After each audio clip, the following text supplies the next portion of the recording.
The Deception of Nicolini Law Firm continued in 2020, Part 15. Please feel free to pause and read.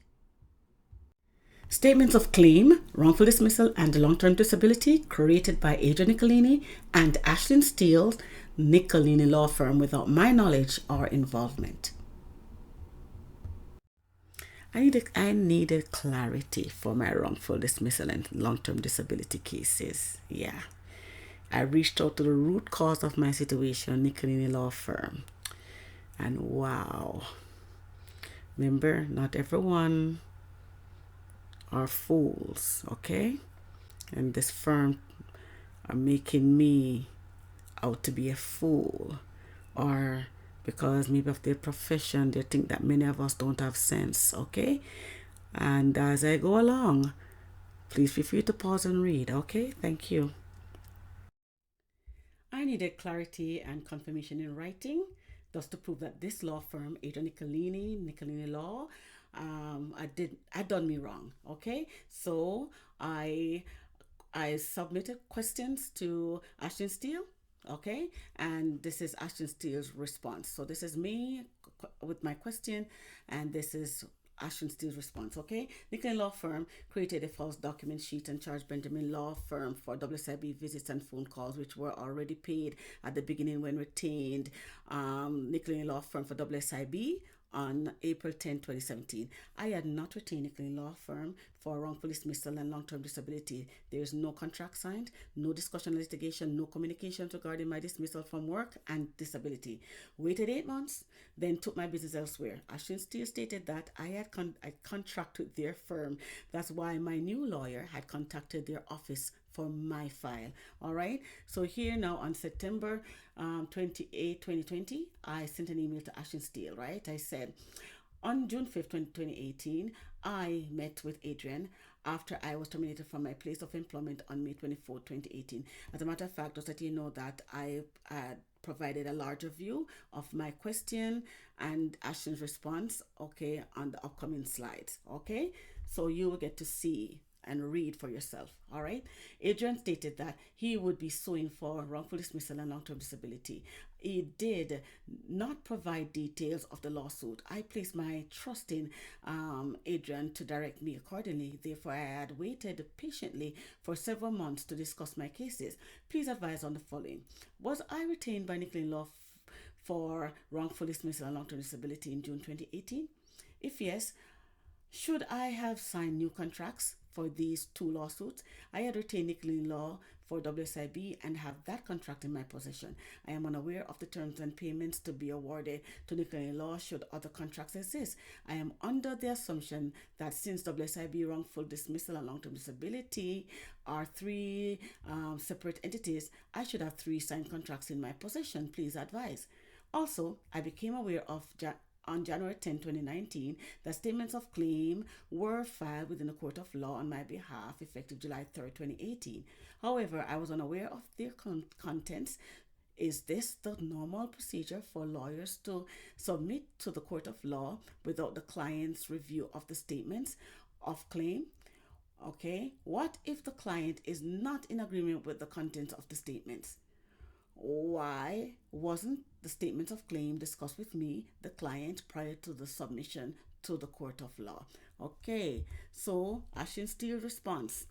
Ashlyn responded on October 1st, 2020. She said, you did hire our law firm for WSIB, wrongful dismissal and long-term disability.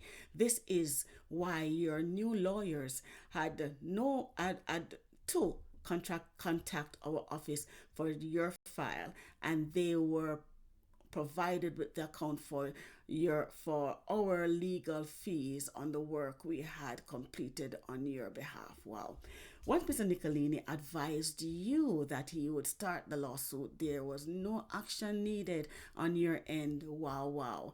Okay. The only action that was needed was from our law firm to start the lawsuit, which you confirmed below that Mr. Nicolini stated this to you. To you. Lawsuits can be lengthy and our firm provided update as the file moves forward. No, there's nothing. 8 months later, there was nothing. All right. Are you in agreement with what she said here? Wow. please feel free to review. Thank you.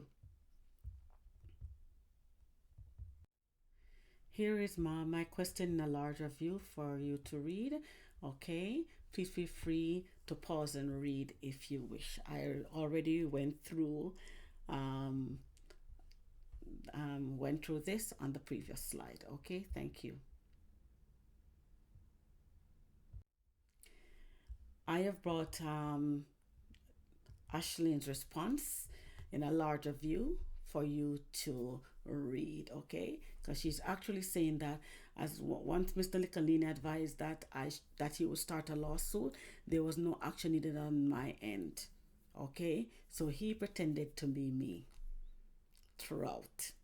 You see the problem, okay? So just to show you in 2019 how they confused my case, and then the system came down on me to make it seem as if I was the one who was abusing the law. Okay, please feel free. Thank you to review. Ashley stated that I had a contract with their firm. That's why my lawyer had contacted their office for my file. Was this paralegal undermining my intelligence? In February 2019, I told Benjamin Law firm that I became aware of statement of claim, as I did make mention, right? And I did not understood why there were statements of claim without my knowledge and involvement. I was informed by Benjamin Law that they would, contact Adrian Nicolini on my behalf, okay? I had no contract with Nicolini Law, which falls representing me, then stated because another lawyer contacted them meant that I had a contract with their firm. Nicolini Law firm was deceitful. The status of account provided by Nicolini Law to Benjamin Law for payment was for WSIB and other deceitful activities, but not for long-term disability. Benjamin Law was duped by Nicolini Law firm, okay? This is proof to show you that Ashley Steele, sent the statement of claims on January 10, 2019, okay? And the 212 statement of claim, right, came for the first time. I was fired in May 2018, and I just became aware on January 10th of these two statement of claim. All right, I didn't know anything before. They didn't follow the law, and the Ashley is trying to make me out to be a fool. All right, and I do have her voice recording. Okay, have you listened before? And I'm going to let you listen again, okay, on the next slide. Okay, thank you. The statement of claims or just the long-term disability? Both. The both will be good, yes. All right, I'll send them to you. Yes. Just make sure to know everything that's stated in the statement of claims is over the top what it actually is. We overstate what is actually wrong, okay? Okay. Because in a claim you have to overdo it because it usually goes down from that. Okay. Okay. Okay then. All right. All right. I'll give that to you now. Okay. Okay. Thank you. Appreciate it. Thank you. Okay. Have a good day. Thanks. You too. Okay. Bye bye.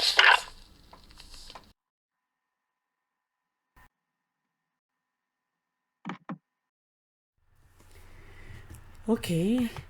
I have something here that, as I indicated, if statement of claim were created by Nicolini Law firm in July 2018, where were the statements of defense and affidavits as required by Canada law? All right, it says exchange of pleading. After serving your statement of claim on all the parties, you must wait for the defense to file their statements of defense. Okay, and then it says the next step in a civil lawsuit is document exchange of to start this process, the plaintiff must serve the affidavit of records. Nothing. I don't know anything about all this. This I retrieve from online. Okay, please feel free to review. Thank you. Okay.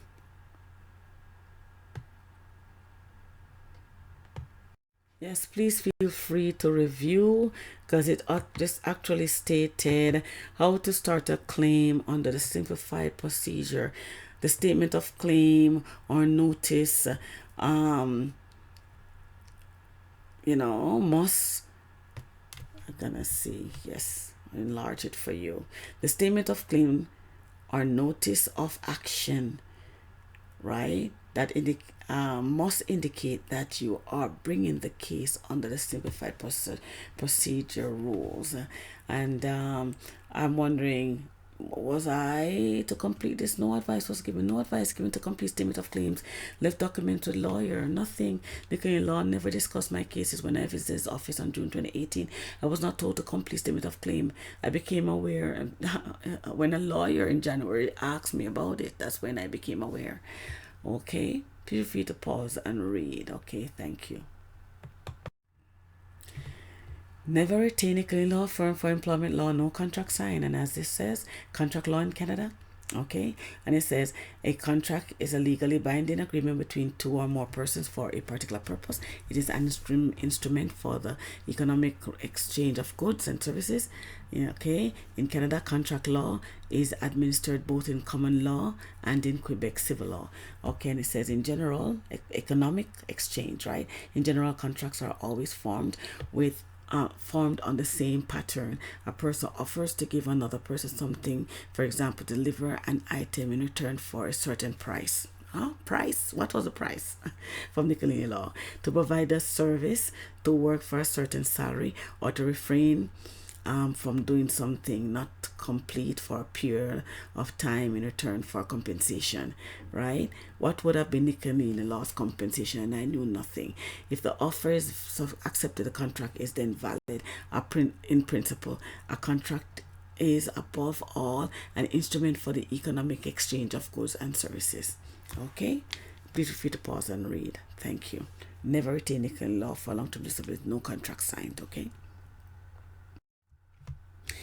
And here it says, court may also award financial compensation in the form of damages equal in value of the loss suffered and profits lost as a result of the breach of contract.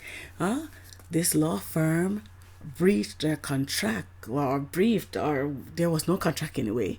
But this is a breach. This is, my rights were violated here. Okay? So this law firm owes me. All right? Feel free to pause and read. Thanks. Never retain Nickelini law firm for employment law, no contract signed. And it says retain agreement or engagement letter. It says when you are retained by a client, you should consider confirming the terms. Okay, this is a lawyer. What the lawyer is supposed to be doing. Confirming the terms of the engagement with the client in writing in order to avoid any misunderstanding between you and your client. Essential terms of their engagement must be confirmed by way of retainer agreement executed by the client or an engagement letter. The content of the retainer agreement or engagement letter will vary depending on the client and the nature of the matter. The following are some of the items that a lawyer or paralegal may consider confirming under a retainer agreement or engagement letter. So first, it's about the scope of the services, okay, the fees and disbursement, communications with the client, which none I had received from the Canadian law firm, okay, and NAIMARK law too, but we'll get there, okay. This was a site where I had obtained my legal information. Thank you.